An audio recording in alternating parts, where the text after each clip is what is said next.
The check comes face down on a small brown tray, and Keisha turns it over without looking at you. $23 each. It has been $23 each for longer than either of you would admit out loud, because neither of you has ever once suggested going somewhere else. You put your card on the tray. You do not look at the total. That is the part that would have been impossible. Not the money. The money was never really the thing. 3 years ago, you had more of it than you have tonight, and you would still have looked at the total, and you would have run the arithmetic behind your eyes while pretending to listen, and then you would have gone home and described your day to someone in the voice you kept for describing your day. The pendant lamp over the booth hums on its black cord. The window is fogged at the corners where the cold gets in. The third booth down still carries its strip of silver tape across the split seam, and the table you are sitting at still tips when Keisha leans on it. And neither of those things has changed in 11 years. You want the last one, Keisha says, and pushes the plate across. You do. You take it. Somewhere underneath all of this, underneath the tape and the fog and the hum, there is a parking garage, level 3, and a car with the engine off. You do not think about it much anymore. 3 years back, and the light is different, colder, overhead, the particular gray-white of a room where nobody chose the lighting, they just accepted it. There is a cake. There is always a cake. Someone has written your initials on it in blue gel, and the letters have run slightly in the warmth of the room, so that it looks less like a celebration and more like a document that got wet. People are pleased for you. That is the strange part, and it is worth saying clearly, because it would be easier if they were not. Nobody in this room is cruel. Nobody has done anything to you. They are all genuinely, uncomplicatedly pleased, and they are all saying the same sentence in slightly different arrangements, and the sentence is, "This is what you wanted." You smile the way you have learned to smile. Your phone buzzes against your hip. Donna. You do not pick up, because you already know what it is, because your mother has a habit of calling you immediately after she has finished telling somebody else about you. She will have called her sister first. She will have used the word finally. Later, she leaves a message. I told Aunt Seal, she says. She couldn't believe it. There is a cardigan on the back of your chair. Gray, ribbed, soft at the elbows from being pushed up your arms 1,000 times. It has been there so long that it has taken the shape of the chair, the 2 hard points of the shoulders, the sag in the middle. You never take it home. It lives here, in a room you did not choose, on a chair you did not choose, holding the shape of both. You do not tell anyone that you stopped wanting this 2 years ago. You are not sure you could locate the moment it stopped. There was no moment. That is going to matter later. $94,200 a year. It is a good number. It is the number that ends conversations at weddings. It is enough that nobody worries about you, and not enough that anybody envies you, which is its own kind of invisibility. $1,650 a month for the apartment, $18,400 in savings, which took 6 years and 2 raises to build, and which you have never once spent from, because the entire point of it is that it sits there. You are good at this. That is the trap nobody warns you about. You are the one who gets asked. Not asked how you are, asked to. Asked to cover. Asked to look at it before it goes out. Asked whether you have a minute. And you always have a minute, because having a minute is the thing you are known for. Corinne leans on the edge of your desk on a Thursday and says, God, you're so calm. How are you always so calm? You say something. You do not remember what. Here is the arithmetic you never do out loud. It has been 4 years since anyone asked you a question that did not have a task attached to it.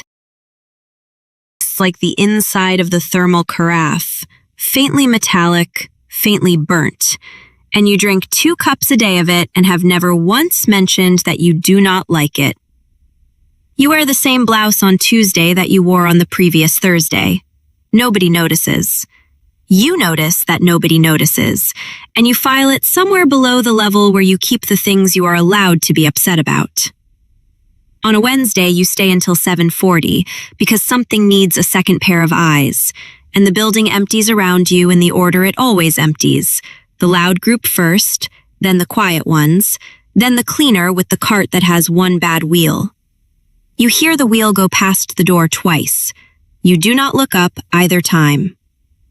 There is a version of you that would have found this sad. She had opinions about her life. You are not sure when she stopped filing them. Being depended on is not the same as being in a garage. Level 3. Because it is always Bay 47.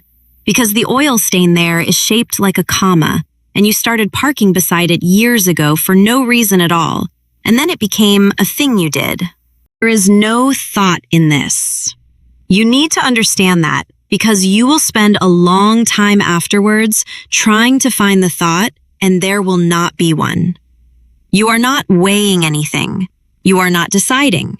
You are sitting in a stationary car on the 3rd level of a parking garage with your hands still resting on the bottom of the wheel, and the radio has gone quiet with the ignition, and you are simply not moving. 11 minutes. You know it is 11 because the clock on the dash is the only thing in the car still lit, and you watch it turn from 8:04 to 8:15. And at 8:15, you put the key back in and reverse out of Bay 47 and drive home. At a red light on Cortlandt, you send 4 words from your phone. Taking a personal day. You make dinner. You watch 40 minutes of something. You sleep normally, which is the detail that will unsettle you most later, that your body did not know either. The cardigan is on the passenger seat. You had picked it up off the chair that afternoon without thinking about it, the way you sometimes did, the way you had a dozen times before. It is the last time it will ever be in that building. Neither of you knows that. 1 day is a personal day. 2 days is a personal day and a follow-up. By day 9, there is no longer a word for it, and you have stopped looking for one. Here is what you expected. A phone call. A conversation you would have to survive. Somebody arriving at the shape of you and saying, "What is going on?" And you would have to produce a reason, and you did not have a reason, and the not having was the thing you were braced for. Here is what happened. On day 3, Vaughn sent one message. "Let me know what you need." That was the whole message. 7 words, no question mark, and then nothing. Not on day 4, not on day 11, not ever. You read it more times than you will admit. It turns out the thing that hurts is not being pursued. It is discovering how little pursuit there was going to be. 4 years of being the one who gets asked, and the asking stops in 7 words and a silence. And the silence is not cruel either. It is just accurate. It is a measurement of something you did not want measured. Corinne texts twice. Once on the first Friday, "Hey, are you okay?" And once the following week. The 3rd week, there is nothing. And you understand something about proximity that you would rather not have understood. The days themselves are the strangest part. They do not feel like freedom, and they do not feel like collapse. They feel like a room with the furniture taken out.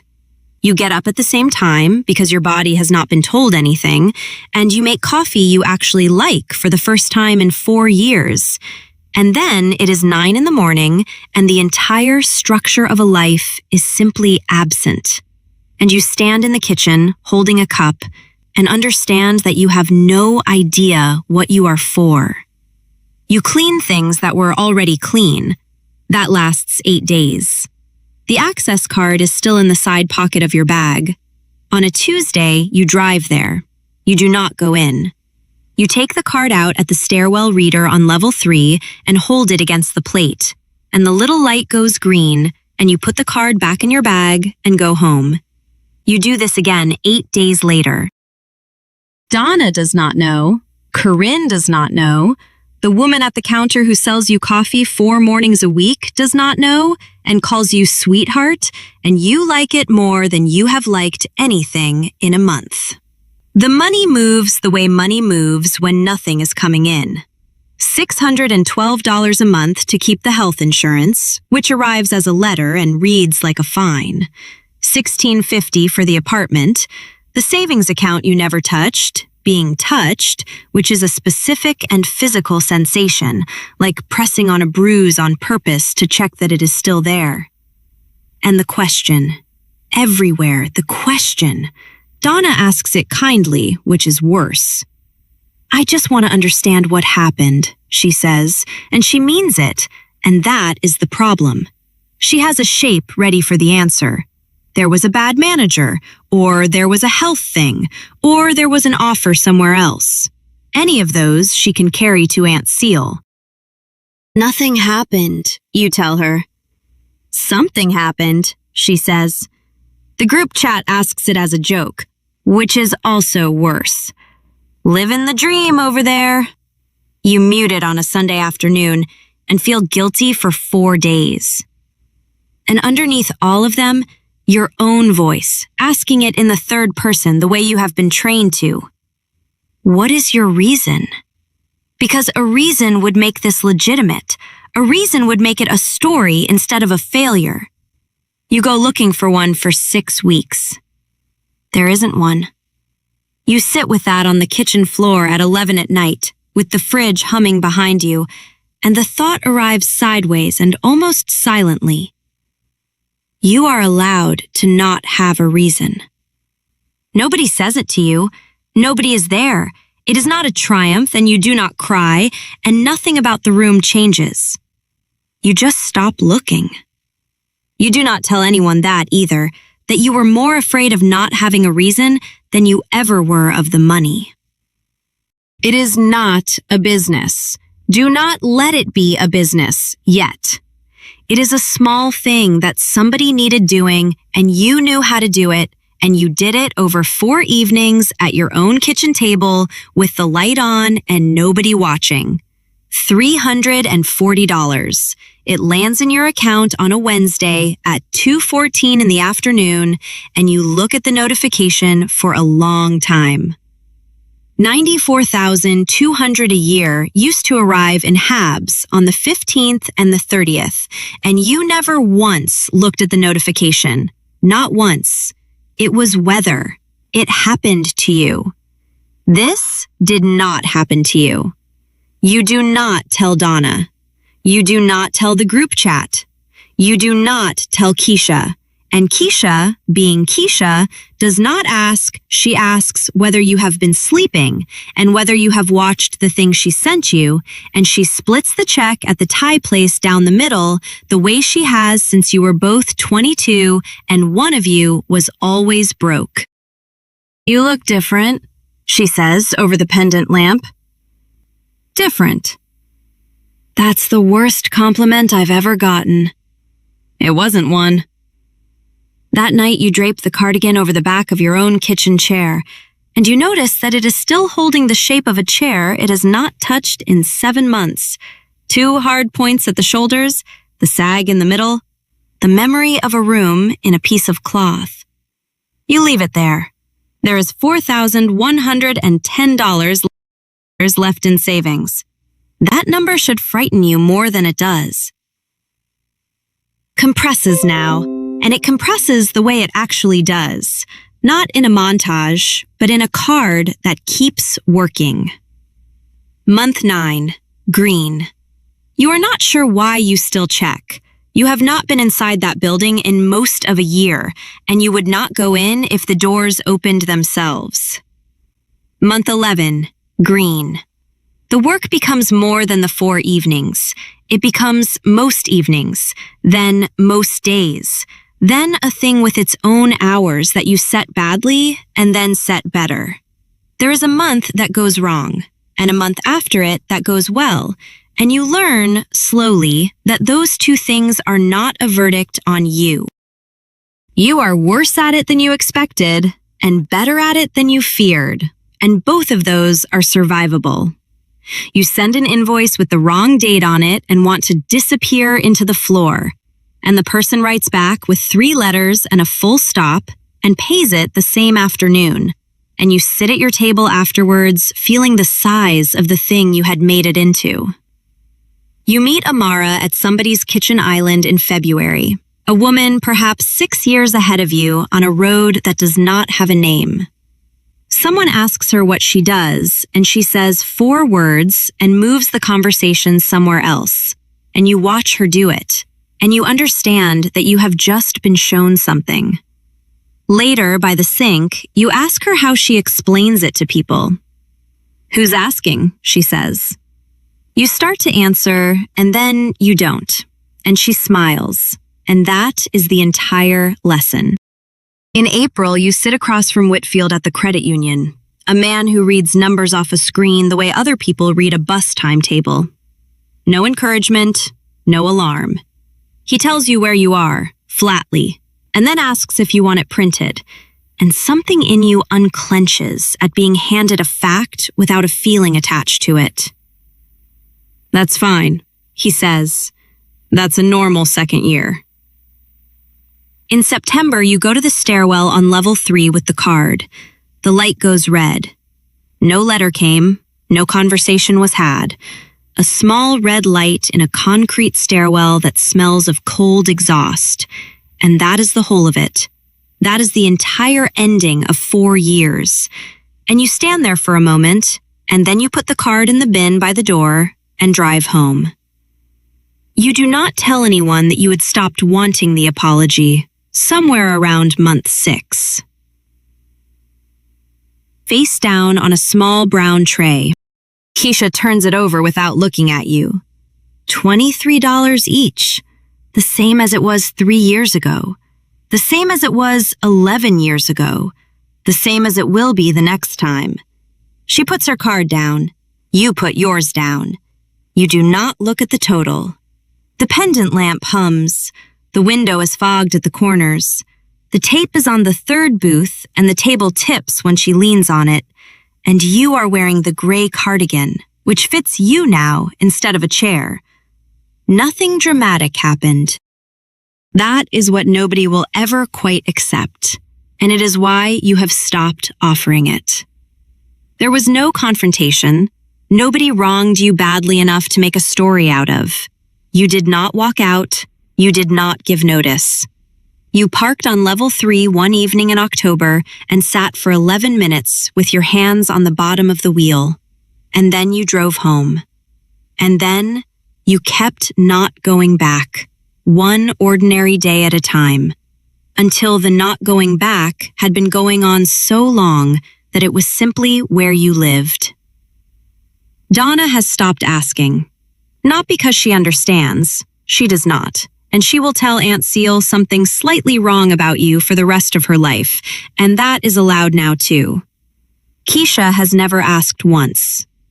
"Same time next month," she says, sliding out of the booth, the frayed strap of her tote catching on the corner the way it always catches. Same time.